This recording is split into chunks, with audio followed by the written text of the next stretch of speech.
At this time, I would like to welcome to the stage John Craig for a very special introduction.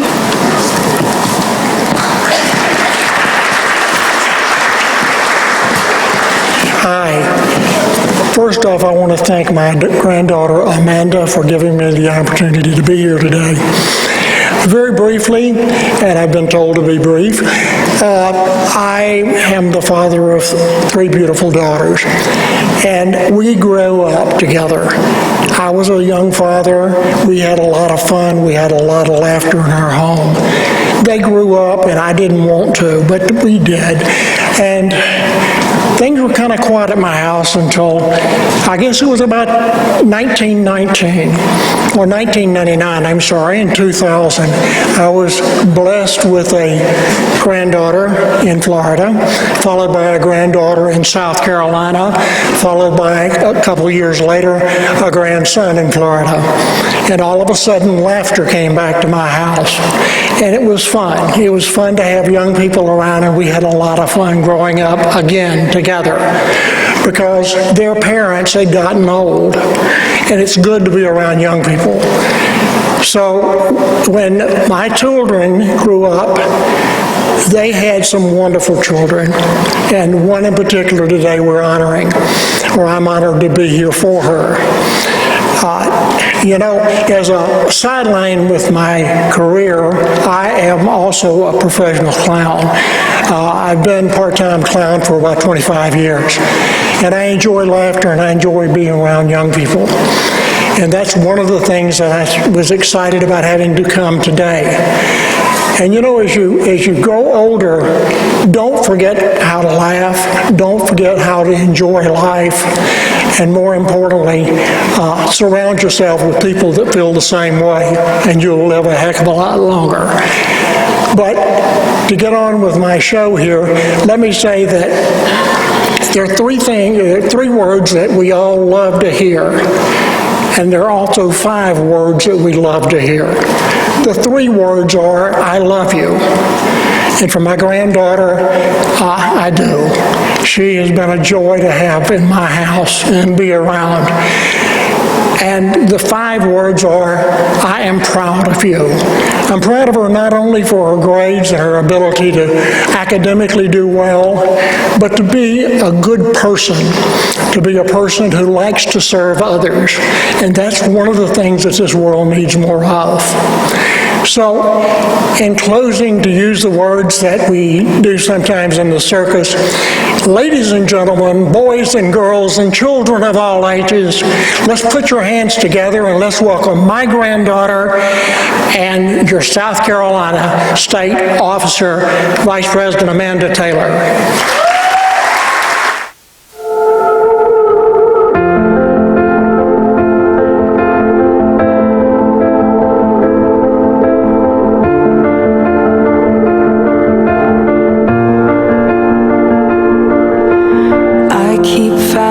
Voices in my mind that say I'm not enough.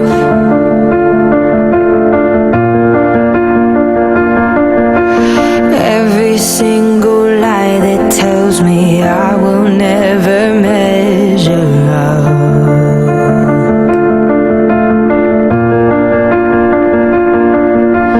Am I more than just the sum of every high and every low? I'm gazing out across the Potomac River. The water is sparkling, reflecting a pink sky that casts a glow on the Washington Monument.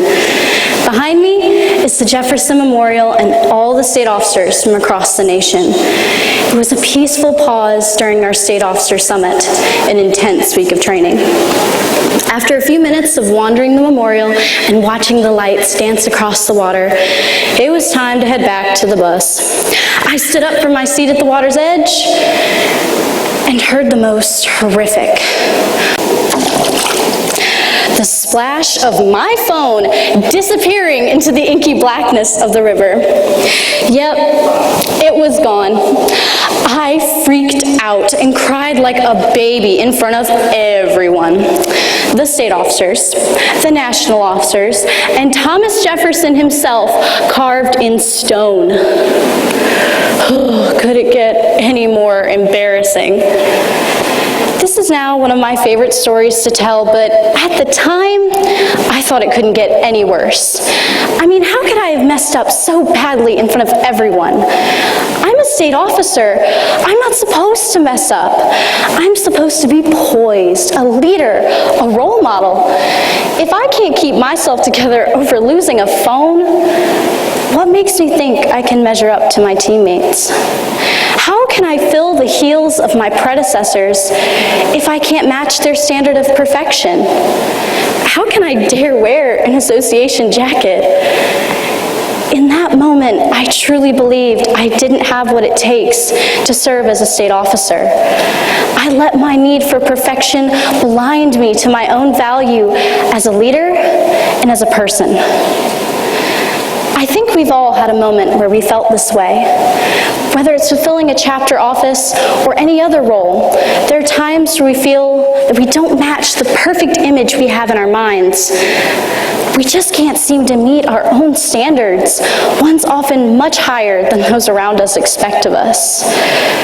We let our need for perfection get in the way of our inner light. Now, when you move past that self-doubt and let that inner light shine, the people around you notice. When you accept yourself with all your flaws, other people accept you too. Now, my friend Grayson knows exactly how incredible this transformation can be. When we were in Indianapolis for National Convention, I happened to be alone in the hotel lobby bathroom when someone came in crying. I'll admit, I hesitated to reach out, but I took a deep breath and knocked on the bathroom stall she was in. Hey friend, you okay? I hear sniffling from the other side of the door. I couldn't do it. I messed up. My advisor is so mad. My heart broke. I slid down the wall and squatted in front of the bathroom stall. Do you want to talk about it? I then had the pleasure of meeting Grayson from Marshall FFA in Missouri. Her chapter was running for Chapter of the Year, and during a practice of their presentation, it all got too much. She just needed a moment to collect herself and was crying so hard she thought she'd be sick. She came out of the bathroom stall and shakily told me, "I just don't want to disappoint anyone. We've all worked so hard." I looked her in the eyes. Whatever happens, know that you've done your best. You should be very proud of yourself. It's all going to be okay. She took a few deep breaths and I gave her a big hug. Keep me posted? Flash forward to a few days later, and I'm sitting in the audience with my fellow delegates. The time comes to announce the National Chapter Award winners. The finalists file on stage. I'm on the edge of my seat, and then it happens. Marshall FFA is announced as the winner. I shot out of my chair, making all the other delegates wonder why on earth this girl from South Carolina was hollering over a Missouri chapter winning an award. But I couldn't help it. I was just so proud of her. I knew all the hard work Grayson had put in before this moment. She came and found me on the stadium floor, and I gave her the biggest hug. I had all the faith in the world in her. She just had to have that same faith in herself. She had to realize that she was enough. Each of us hold an inherent value, and we need only look within to find it. We often forget that regardless of circumstance, regardless of how difficult the challenge ahead may be, we have value. And regardless of other standards or opinions, we are still enough. So, why are you letting your need for perfection get in the way of your inner light? Why do you feel that your most inalienable quality, your personal value, waxes and wanes with each situation? What what more could you ask of yourself other than to be fully yourself? Now, I can't promise you countless awards, a massive paycheck, or that you'll always be in a good place. No matter what, there will always be times in our lives where we simply feel we aren't enough. We think we're not brave enough to speak up. We think we're not pretty enough to wear that dress. We think we're not smart enough to pass that test. The encouraging voices of others drown inside our heads because we are so filled with fear. And the truth is, we'll never be perfect. Sometimes you're not the smartest person in the room. You're not the best player on the team. But you are you. The way you think, the actions you take, the things you create, these all bring something to the table. You have been gifted with abundant blessings. So if you think you're not enough, to answer your question, yes, you are enough. It takes just one person to change the world, and you are that just one. Life isn't about being the best at everything. It's about doing your best in everything that you do. And sometimes you have just one chance, just one moment to make that change.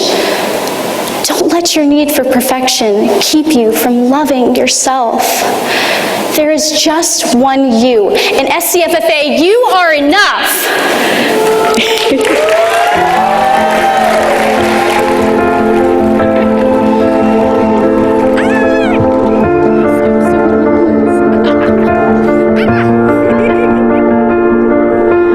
I keep fighting voices in my mind that say I'm not enough.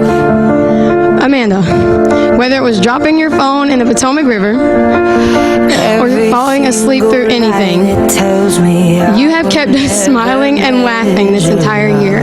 But you have also shown us how to selflessly serve others and that you truly want the best for everyone. You can find the positive out of any unique situation, and we love you for it. Just one team, 1 year, one you.